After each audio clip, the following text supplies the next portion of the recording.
2.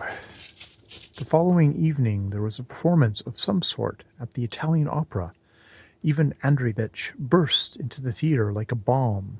Such a furor, such a passion for music had never been observed in him before. It was known for a positive fact, in a ways, that Ivan Ilyevich used to be exceedingly fond of a nap for an hour or two at the Italian Opera. He even declared on several occasions how sweet and pleasant it was. "Why, the prima donna," he used to say to his friends, "mews a lullaby to you like a little white kitten." But it was a long time ago, last season, that he used to say this. Now, alas, even at home, Ivan Andreyevich did not sleep at nights. Nevertheless, he burst into the crowded opera-house like a bomb. Even the conductor stared suspiciously at the sight of him, and glanced out of the corner of his eye at his side pocket in the full expectation of seeing the hilt of a dagger hidden there in readiness. It must be observed that there were at that time two parties, each supporting the superior claims of its favorite prima donna. They were called the Is and the Nis.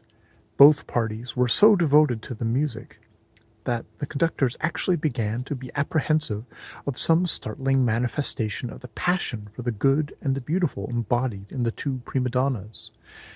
This was how it was that, looking at this useful dash into the parterre of grey-haired senior, though indeed he was not actually grey-haired, but a man about 50, rather bald, and altogether of respectable appearance, the conductor could not help recalling the lofty judgment of Hamlet, Prince of Denmark, upon the evil example set by age to youth, and, as we have mentioned above, looking out of the corner of his eye at the gentleman's side pocket in the expectation of seeing a dagger. But there was a pocket-book, and nothing else there. Darting into the theatre, Ivan Andreyevich instantly scanned all the boxes of the second tier, and, oh, the horror! His heart stood still. She was here. She was sitting in the box. General Plotzovitsin, with his wife and his sister-in-law, was there too. The general's adjutant, an extremely alert young man, was there too. There was a civilian, too. Even Andreyevich strained his attention and his eyesight, but oh, the horror! The civilian treacherously concealed himself behind the adjutant and remained in the darkness of obscurity. She was here, and yet she had said that she would not be here.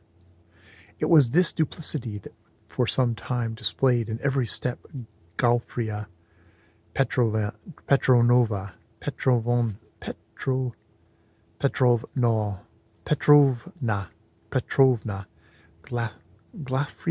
Petrovna took, which crushed Ivan Andreyevich. This civilian youth reduced him at last to utter despair. He sank down in his stall, utterly overwhelmed. Why? One may ask. It is a very simple matter.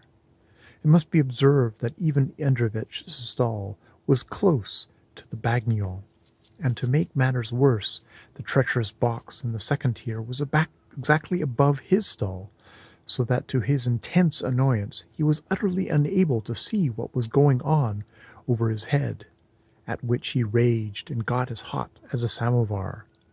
The whole of the first act passed unnoticed by him, that is, he did not hear a single note of it.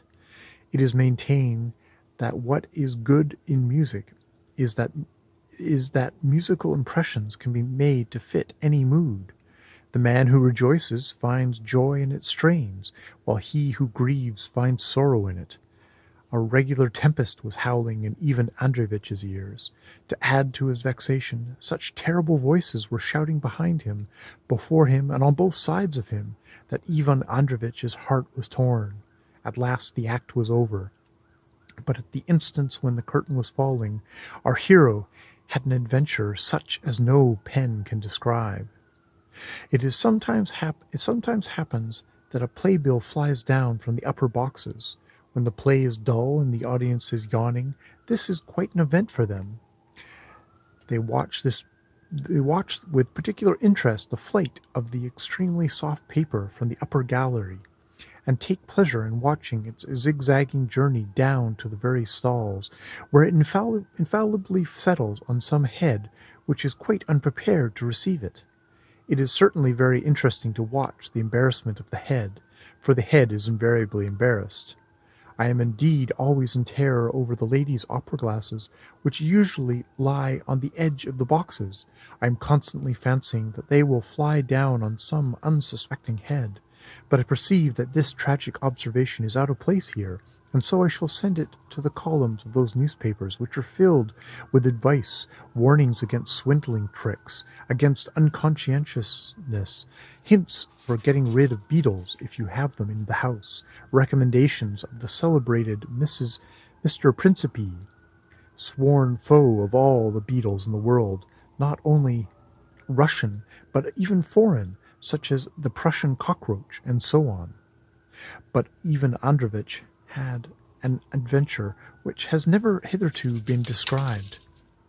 There flew down on his, as already stated, somewhat bald head, not a playbill. I confess I am actually ashamed to say that it did fly down upon his head, because I am really loath to remark on the respectable and bareheaded, that is, partly hairless, head of the jealous and irritated Ivan Androvitch there settled such an immortal object as a scented love-letter.